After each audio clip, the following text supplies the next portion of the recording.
Good morning, class 12. Welcome to Commerce Nook. So before we start our topic, एक बार हम लोग आपके syllabus से गो थ्रू हो जाते हैं. तो आपका जो ये रिटेल का सिलेबस है, वोकेशनल सब्जेक्ट का जो सिलेबस है वो 3 पार्ट्स के अंदर डिवाइडेड है. पार्ट ए है वो सभी का कॉमन होगा, जिसे हम बोलते हैं एम्प्लॉयबिलिटी स्किल. ठीक है, जो स्किल्स आपको एम्प्लॉयबल बनाते हैं यहाँ पर वो आप पढ़ेंगे. ठीक है.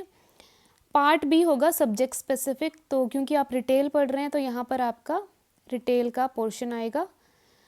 पार्ट सी में आप कवर करेंगे अपना प्रैक्टिकल वर्क. ठीक है, तो ये है रिटेल का सिलेबस आपका. और ध्यान दें कि जो एम्प्लॉयबिलिटी स्किल्स है वो आपका 10 मार्क्स का है, एंड जो रिटेल का पोर्शन है पार्ट बी वो होगा आपका 50 मार्क्स का. तो इन शॉर्ट आपका थ्योरेटिकल पोर्शन है 60 मार्क्स का है, एंड जो प्रैक्टिकल पोर्शन रहेगा वो 40 मार्क्स का होगा. ठीक है, ये है हमारा पूरा का पूरा सिलेबस. आगे इन डिटेल में देखते हैं कि रिटेल के अंदर हम लोग क्या करने वाले हैं. ये है आपका part be subject specific skill retail, जिसमें आप पढ़ेंगे 5 यूनिट्स. हर एक यूनिट के अंदर आपके पास अलग अलग सेशंस होंगे जो कि हम लोग हर एक क्लास में कवर करेंगे. ठीक है, तो जो सबसे पहला यूनिट है हमारे पास that is unit 1 display of product and customer needs, satisfy customer needs. Unit 1 start करते हैं, display of product and satisfy customer needs. तो इन्होंने सेशन 1 को भी सेम ही नाम दिया है. बिफोर वी गो फर्दर, क्या है डिस्प्ले ऑफ प्रोडक्ट, कि आप अपने रिटेल के स्टोर के अंदर किस तरीके से प्रोडक्ट्स को डिस्प्ले करेंगे ताकि ज़्यादा से ज़्यादा कस्टमर आपके पास आएँ और आपकी सेल्स इंक्रीज़ हो. ठीक है, और कस्टमर है उसकी जो नीड्स है वो आप सेटिस्फाई कर सको. तो इस पूरे के पूरे सेशन में हम लोग यही देखने वाले हैं कि आपको अपने स्टोर को किस तरीके से अरेंज करना है, किस तरीके से अपने प्रोडक्ट को डिस्प्ले करना है ताकि आपके प्रॉफिट्स ज़्यादा से ज़्यादा हों. Right. While displaying your product, it is crucial to consider what type of image you want to convey to the customer and community. तो जब भी आपको अपना जो स्टोर के अंदर अपने प्रोडक्ट को डिस्प्ले करना है, सबसे पहला जो मेन आपका ध्यान में क्या चीज़ रहनी चाहिए वो है कि आप अपने स्टोर के अंदर किस तरीके की इमेज क्रिएट करना चाहते हो. आप क्या चाहते हो कि लोग आपके बारे में या फिर आपके स्टोर के बारे में सोचें, उसी अकॉर्डिंगली आप अपने स्टोर के अंदर अपने प्रोडक्ट को डिस्प्ले करेंगे. तो बहुत सारे ये क्वेश्चंस आपके एनसीईआरटी में गिवन थे. जैसे कि एक है कि मैं मेरे स्टोर के बारे में क्या सोचती हूँ. ठीक है, वहाँ पे मेरा जो स्टोर है या फिर स्टोर के डिस्प्ले हैं वो क्या वो उस मेरे स्टोर की इमेज को सपोर्ट करते हैं या नहीं करते हैं. ठीक है, देन है कि मेरे दिमाग में क्या आता है जब भी मैं मेरे स्टोर की अपीयरेंस के बारे में सोच रही हूँ, या फिर लोगों के दिमाग में क्या इमेज बनती है जब वो मेरे स्टोर के बारे में सोचते हैं, मेरे स्टाफ के बारे में या मेरी बिल्डिंग के बारे में या फिर सर्विसेज के बारे में लोगों का क्या ओपिनियन है. देन क्या एक word, what is the one word that describe my store, ऐसा कौन सा वर्ड है जो मेरे स्टोर को बेस्ट डिस्क्राइब करता है. हो सकता है कि मेरी सर्विसेज बहुत अच्छी हैं तो लोग मुझे मेरी सर्विसेज के लिए जानते हैं, या फिर आप कह सकते हैं कि मेरे प्रोडक्ट की क्वालिटी बहुत अच्छी है तो लोगों के दिमाग में या फिर मेरे दिमाग में सबसे पहले जब भी मेरे स्टोर के बारे में वो सोचते हैं तो वो क्वालिटी उनके दिमाग में ये वर्ड आएगा. ठीक है, तो before you start to display your product आपको ये कंसिडर करना होगा कि आप किस तरीके की इमेज क्रिएट करना चाहते हैं कस्टमर के दिमाग में या फिर कम्युनिटी के दिमाग में. ठीक है, तो लेट्स सी हमारा आज का पहला टॉपिक क्या है. Visual display tool box.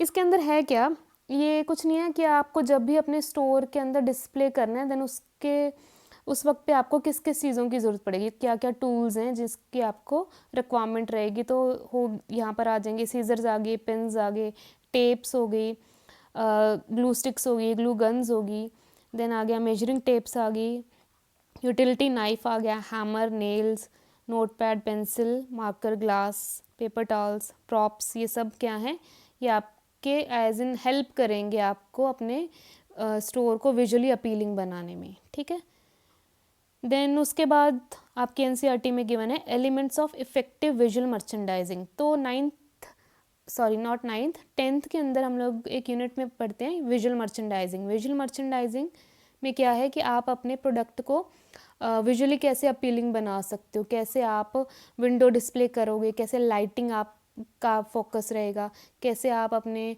Wall को डेकोरेट करोगे। तो ये सब चीज़ें हैं कि आप अपने मर्चेंडाइजिंग यानी कि आपका जो सामान है, गुड्स हैं जो आपके, आप कैसे उसे विजुअली अपीलिंग बना रहे हैं ताकि आपकी ज़्यादा से ज़्यादा सेल हो। तो इसके अंदर आपके बहुत सारे एलिमेंट्स गिवन हैं। पहला तो है बैलेंस, कैसे आप अपने स्टोर के अंदर जो है डिस्प्लेस को बैलेंस करने वाले हैं। एसिमेट्रिकल और सिमेट्रिकल के बीच में आपको बैलेंस बनाना पड़ेगा, ठीक है। साइज़ ऑफ ऑब्जेक्ट्स, जो लार्ज ऑब्जेक्ट्स होंगे आप उसे पहले डिस्प्ले करेंगे। देन कलर्स बहुत ज़्यादा ध्यान में रखने पड़ते हैं कि थोड़ा बैलेंस बनाना पड़ता है कि अगर आपका जैसा आपका मर्चेंडाइज है देन वैसे ही आपको अपने जो स्टोर का कलर रखना पड़ेगा। तो फॉर एग्जांपल आपका कोई म्यूज़िक का स्टोर है देन आपको थोड़े वाइब्रेंट कलर का इस्तेमाल करना पड़ेगा। सेम है अगर आपका कोई फ्लावर शॉप है देन आपको थोड़े सॉफ्ट पेस्टल कलर्स ज़्यादा वहाँ पर अच्छे लगेंगे, ठीक है। तो कलर क्या करेंगे, आपका ये मूड सेट करते हैं, काइंड ऑफ आपका कस्टमर को ये एंटाइस करते हैं आपके स्टोर के अंदर एंटर करने के लिए, right. Focal point where product and prop signage and background come together, जहाँ पर आप चाहते हो कि आपका कस्टमर का फोकस ज़्यादा रहे वहाँ आप क्या कर सकते हो, प्रॉप्स का इस्तेमाल कर सकते हो, साइनेज का इस्तेमाल कर सकते हो। लाइटिंग भी अगेन बहुत ज़्यादा ज़रूरी है, जहाँ पर आप चाहते हो कस्टमर ज़्यादा टाइम स्पेंड करे वहाँ आप थोड़ा लाइटिंग थोड़ा ब्राइट रखते हो। देन लास्ट इज सिंप्लिसिटी, कि आपको ओवर नहीं करना है सब कुछ, थोड़ा बैलेंस में रहकर सिंप्लिसिटी पे ध्यान देकर अपने स्टोर को विजुअली अपीलिंग बनाना है, right. So next topic is shelf placement. तो शेल्फ प्लेसमेंट यानी कि आप यहाँ पर अपने प्रोडक्ट को किस तरीके से रखने वाले हैं। सबसे पहले जो प्राइसियस प्रोडक्ट होंगे यानी कि जो थोड़े प्रोडक्ट जिनकी कॉस्ट थोड़ी ज़्यादा है उन्हें आप हमेशा टॉप शेल्फ पे रखेंगे, ठीक है, या फिर हाईएस्ट शेल्फ पे रखेंगे। लोअर शेल्फ पे आ जाएंगे आपके डेस्टिनेशन प्रोडक्ट। डेस्टिनेशन प्रोडक्ट ये वो प्रोडक्ट होते हैं जो कस्टमर खरीदेंगे ही खरीदेंगे, चाहे उसके ऊपर कोई डिस्काउंट है या नहीं है, ये प्रोडक्ट कस्टमर हमेशा खरीदने वाले हैं, ठीक है। देन बॉटम शेल्फ होगे, जो आपका जो लास्ट शेल्फ होगा वहाँ पर आप रखेंगे थोड़े जेनरिक प्रोडक्ट या फिर जो लीस्ट पॉपुलर प्रोडक्ट होंगे यहाँ पर आप वो रखेंगे, ठीक है। तो 3 तरीके से डिवाइड किया। टॉप शेल्फ पे आपने सबसे जो महंगे प्रोडक्ट होंगे या फिर प्राइसेस प्रोडक्ट होंगे वो रखेंगे। लोअर शेल्फ के ऊपर आप डेस्टिनेशन प्रोडक्ट रखेंगे, ये वो प्रोडक्ट हैं जो कस्टमर हमेशा खरीदेगा, चाहे उसके ऊपर कोई डिस्काउंट उसे अवेलेबल है या नहीं है, चाहे वो महंगा है या फिर या नहीं है, वो कस्टमर खरीदना ही खरीदना चाहेगा, ठीक है। डेस्टिनेशन प्रोडक्ट बोलते हैं हम इसे। देन बॉटम शेल्फ पे आ जाएंगे आपके लीस्ट पॉपुलर प्रोडक्ट्स। उसके बाद शेल्फ एट आई लेवल या फिर विद इन रीच में होंगे, जो सामने पड़े होंगे जो बिल्कुल प्रोडक्ट कस्टमर के, वहाँ पर आप रखेंगे should contain product that are competitive and have a high impulse purchase rate. यहाँ पर आप वो प्रोडक्ट रखते हैं जो कस्टमर इम्पल्सिवली परचेज करता है। इम्पल्सिवली परचेज यानी कि बिना सोचे समझे जो वो प्रोडक्ट खरीदता है, तो आई लेवल पे आपका वो वाले प्रोडक्ट होंगे। For smaller categories where you are interested in promoting generic product, place the store brand to the right of the national premium brand. अब कई बार क्या होता है कि रिटेलर के पास कोई ऐसा जेनरिक प्रोडक्ट आ जाता है जो कि ज़्यादा फेमस नहीं होता है, लेकिन आप चाहते हो कि उसकी भी प्रमोशन हो या फिर आप उसे बेचना चाहते हो, ठीक है। तो फॉर एग्ज़ाम्पल कोई ABC नाम से कोई नई कोल्ड ड्रिंक आई, ठीक है, और अब आप इसकी प्रमोशन करना चाहते हो, आप चाहते हो कि ये बिके, ठीक है। तो आप इस प्रोडक्ट को आप एक नेशनल प्रीमियम ब्रांड के साथ रख दो, यानी कि जिससे कस्टमर इजीली जिसका नाम कस्टमर जानता है, ठीक है। तो फॉर एग्जांपल मैंने कोका कोला के साथ में इस ब्रांड को, ये जो नया ब्रांड आया है इसके साथ इन दोनों का साथ में रख दिया, ठीक है। अब इससे क्या होगा, जो इंसान कोका कोला खरीदने आया है उसे ये ब्रांड भी दिखाई देगा, ठीक है। तो ये काइंड ऑफ आप उसकी प्रोडक्ट की प्रमोशन कर रहे हो। Store competitive product vertically and related item across from each other so that the customer can view all the product without having to move down the aisle. तो जो product एक जैसे हैं आप उन्हें एक साथ ही रखें ताकि कस्टमर को बार बार मूव ना करना पड़े, आइल्स चेंज ना करनी पड़े। आइल्स होती हैं ये पाथवे, ठीक है, यहाँ पर भी प्रोडक्ट पड़े हैं, लेफ्ट में और राइट में दोनों साइड प्रोडक्ट पड़े हैं, ये जो बीच में रास्ता है, ये जो पाथवे है उसे हम आइल बोलते हैं, ठीक है। तो आपके पास जो एक जैसे प्रोडक्ट हैं, फॉर एग्जांपल ये सारी की सारी कोल्ड ड्रिंक्स आपको दिखाई दे रही होंगी, तो ये कोल्ड ड्रिंक्स इन्होंने एक ही तरफ रखी हुई हैं। तो अब यहाँ पर जो भी कस्टमर होगा उसे कोल्ड ड्रिंक अगर चाहिए तो वो सारी की सारी उसे यहीं पे अवेलेबल मिलेगी, राइट। देन नेक्स्ट है fresh food display. Fresh food display के यानी कि आप ये जो फ्रूट्स वेजिटेबल्स होंगे आप उसे कैसे स्टोर करने वाले हैं या फिर कैसे उसे डिस्प्ले करने वाले हैं। आपकी बुक में इन्होंने प्रोड्यूस डिस्प्ले वर्ड यूज़ किया हुआ है, तो यानी कि प्रोड्यूस यानी कि इन्हीं की बात हो रही है, ये वेजिटेबल एंड फ्रूट्स के बारे में बात कर रहे हैं। तो इन्हें कैसे आप अरेंज करेंगे अपने स्टोर के अंदर। तो सबसे पहले always alternate green vegetable with brightly colour produce like carrots और रेड बेल पेपर्स। जो यहाँ पर ये लोग क्या कर रहे हैं कि आप जब भी अपने स्टोर के अंदर कोई प्रोड्यूस को डिस्प्ले कर रहे हैं या फिर कोई वेजिटेबल या फिर फ्रूट्स को डिस्प्ले कर रहे हैं तो उसे कैसे करेंगे, तो ये ग्रीन वेजिटेबल्स को आप ब्राइटली कलर्ड के साथ डिस्प्ले करेंगे। तो फॉर एग्जांपल यहाँ पर आपको दिख रही होगी ये रेड बेल पेपर, उसको ग्रीन बेल पेपर के साथ इन्होंने रखा हुआ है। क्यों रखा हुआ है, क्योंकि ये थोड़ा कंज्यूमर को आई कैचिंग लगती है, ठीक है। तो ये सब कलर थ्योरी है जो हम आगे बढ़ने वाले हैं, कलर्स का इस्तेमाल करा हुआ है इन्होंने ताकि वो और ज़्यादा आई कैचिंग लगे, थोड़ा एंटाइसिंग लगे।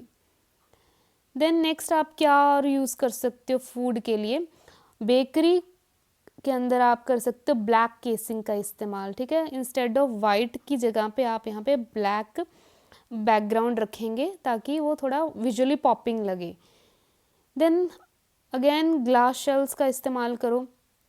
आपने देखा भी होगा कि अगर किसी स्वीट शॉप में आप जाते हो या फिर बेकरी में जाते हो तो वहाँ पर सारे के सारा जो डिस्प्ले है वो आपको ग्लास शेल्स के अंदर ही दिखाई देगा, राइट। या और drape bright coloured fabric over them to complement the merchandise. तो मेन रीज़न क्या है इस तरीके से डिस्प्ले करने का कि ये जो मेन जो हमारा मर्चेंडाइज है, मर्चेंडाइज यानी कि जो सामान आप बेच रहे हो उसे विजुअली अपीलिंग बनाने के लिए आप इन सब चीज़ों का इस्तेमाल कर रहे हो। तो फ्रेश फूड डिस्प्ले के अंदर एक तो आपको क्या करना है, थोड़ा कलर्स का इस्तेमाल करना है। तो फॉर एग्जांपल प्रोड्यूस की थी तो आप क्या कर रहे हैं, यहाँ पर ग्रीन्स के साथ आप रेड या फिर ऑरेंज येलो बेल पेपर्स हैं उनका इस्तेमाल कर रहे हैं, ठीक है। तो कलर्स का इस्तेमाल कर रहे हो बेसिकली। बेकरी का डिस्प्ले है आपके पास, देन आपके पास ऑप्शन होगा कि आप ब्लैक बैकिंग का इस्तेमाल करो, जो बैकग्राउंड है उसे ब्लैक रखो ताकि ये जो आपका ओरिजिनल डिस्प्ले है, ओरिजिनल जो प्रोडक्ट है वो थोड़ा ज़्यादा इंटाइसिंग लगे। देन आप ग्लास शेल्फ्स का इस्तेमाल कर सकते हो। तो ये हो गया फूड के लिए आपका डिस्प्ले कैसा होना चाहिए। नेक्स्ट है promotional placement. Customers are used to seeing promotional product on your store's end cap और गंडोलास, thus will usually seek out those bargains। तो गंडोलास होते हैं हमारे ये शेल्फ, गंडोला शेल्फिंग बोल देते हैं हम इसे। तो मेजरली जो जब भी कोई प्रमोशनल प्रोडक्ट होते हैं या प्रमोशनल प्रोडक्ट यानी कि जहाँ जब भी किसी प्रोडक्ट के ऊपर कोई डिस्काउंट अवेलेबल होता है तो कस्टमर को वो कहाँ पर दिखाई देते हैं, वो इन गंडोलास के ऊपर ही सारे के सारे डिस्काउंट अवेलेबल होते हैं, ठीक है। तो वो यूजुअली इसी जगह पर जाएंगे जब भी उन्हें कोई डिस्काउंट चाहिए होगा, ठीक है। तो ऐसे में आप एज अ रिटेलर क्या कर सकते हैं, आप उन प्रोडक्ट को भी रख सकते हैं जिनके ऊपर थोड़ा आपको प्रॉफिट का मार्जिन आपको ज़्यादा होता है, ठीक है। तो यहाँ पर सिर्फ और सिर्फ वही प्रोडक्ट नहीं रखने हैं जिनका प्राइस कम हो या फिर जो डिस्काउंट पे अवेलेबल हो, आप वो प्रोडक्ट भी रख सकते हो जहाँ पर जिसके ऊपर आपको थोड़ा प्रॉफिट मार्जिन आपका ज़्यादा होता है, राइट। इसे बोलते हैं हम लोग प्रमोशनल प्लेसमेंट। स्टोर प्लानिंग में आप क्या करेंगे, ये जो हो गया मिल्क, कर्ड, ब्रेड, बटर, जो हमारे डेस्टिनेशन परचेजेज होते हैं यानी कि ये कस्टमर ख़रीदने ही वाला है चाहे उसे उसके ऊपर कोई डिस्काउंट है या नहीं है।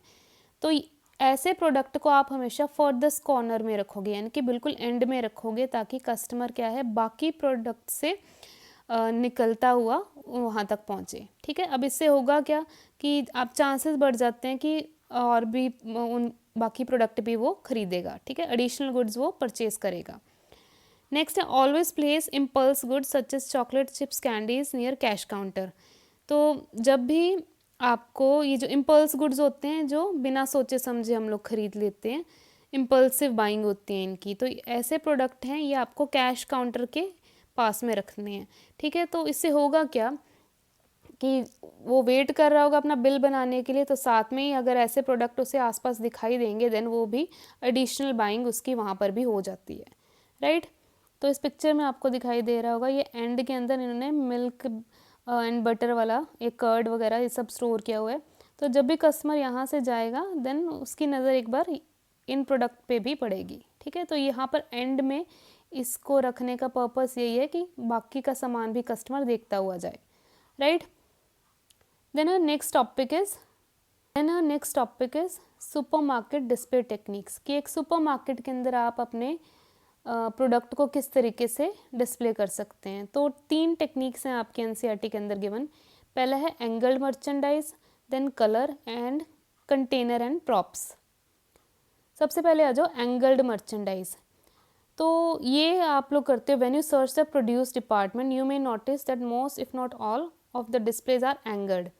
अगर आप कभी भी सुपरमार्केट में गए हो देन आपने वहाँ देखा होगा कि जो ये सब्जियां हो गई या फिर फ्रूट्स होंगे वो एक पर्टिकुलर एंगल के ऊपर पड़ी होती है। ठीक है, फॉर एग्जांपल इस एक स्लैंट के ऊपर पड़ी होंगी, तो एक लोअर शेल्फ होगा, ठीक है, लोअर डिस्प्ले पे होगा, देन यहाँ पर होगा, देन उसके ऊपर होगा, तो ये ऐसे हाई राइज करते रहती हैं। ठीक है, प्रोडक्ट आपका सारा का सारा। This technique is generally use to present more merchandise to the customer in small space. तो कम स्पेस के अंदर वो ज़्यादा मर्चेंडाइज दिखाने की कोशिश करते हैं। अब इससे होता क्या है, एक तो अट्रैक्टिव दिखता है और थोड़ा अबंडेंट दिखता है, बाउंटीफुल दिखता है। ठीक है, आपका जो प्रोडक्ट है। तो जैसे कि इस फोटो में देखो, इसमें क्या हो रहा है, यहाँ पर एक स्लांट के अंदर पूरा का पूरा एक एंगल के अंदर सामान रखा हुआ है।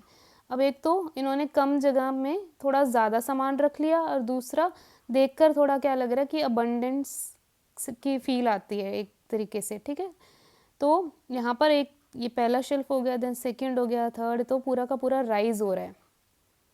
इसे हम बोलते हैं एंगल्ड मर्चेंडाइज। सेकंड जो टेक्निक इस्तेमाल करते हैं सुपरमार्केट्स के अंदर वो है प्रोड्यूस के अंदर कलर का, जो हम थोड़ी देर पहले हमने पढ़ा भी था कि ग्रीन पेपर के साथ आप रेड एंड येलो पेपर का इस्तेमाल कर सकते हैं। ठीक है, जैसे इस पिक्चर में दिख रहा होगा ग्रीन एप्पल्स के साथ रेड एप्पल्स रखे हुए हैं। ठीक है, तो ये सब क्या है, इससे होता क्या है, थोड़ा एक तो वाइब्रेंट लगता है, एंटाइसिंग लगता है, एंटाइसिंग यानी कि अट्रैक्टिव लगता है, एंड माउथ वाटरिंग। ये विजुअली अपीलिंग जितना ज़्यादा आपका प्रोड्यूस होगा उतना ही वहाँ पर आपकी सेल इंक्रीज होती है। राइट, एक और चीज़ इसके अंदर आपको ध्यान देनी है कि सुपरमार्केट्स में क्या करते हैं ये लोग, ये दोनों टेक्निक्स का इस्तेमाल करते हैं। एक तो एंगल्ड मर्चेंडाइज एंड दूसरा हो गया कलर्स, तो इन दोनों को साथ में इस्तेमाल करेंगे तो ज़्यादा बेटर रहेगा। ठीक है, the contrasting colour are use with the technique of angle merchandise making the produce department full of artistic still life arrangement that tempt customers into buying. तो अपनी सेल्स को इंक्रीज करने के लिए सुपरमार्केट्स में ये सब टेक्निक्स का इस्तेमाल कर रहे हैं ये लोग। देन जो लास्ट टेक्निक इस्तेमाल करते हैं सुपरमार्केट्स में वो है कंटेनर एंड प्रॉप्स। प्रॉप्स हो जाते हैं कि आप किसी चीज़ को एज अ सपोर्ट इस्तेमाल कर रहे हो। तो for example vegetables and fruits आपने किसी बास्केट के अंदर रख दी, इस पिक्चर में आप दिख रहा होगा। तो मेन प्रोडक्ट तो आपका वेजिटेबल ही है यहाँ पर, लेकिन उन्हें एज अ प्रॉप थोड़ा अट्रैक्टिव दिखाने के लिए इन कंटेनर्स का या फिर इन प्रॉप्स का इस्तेमाल किया है। तो मेजर रीज़न इसका होता है सेटिंग द मूड, थोड़ा विजुअली अपीलिंग बनाने के लिए आप इन सब चीज़ों को इस्तेमाल करते हैं। Right, so that is all for today's class. I hope कि आज की क्लास आपको क्लियर हो गई हो। तो सेशन 1 अभी हमारा हाफ ही हुआ है, नेक्स्ट क्लास में हम लोग थोड़ा और इससे गो थ्रू हो जाएंगे। ठीक है, so see you in the next class, thank you.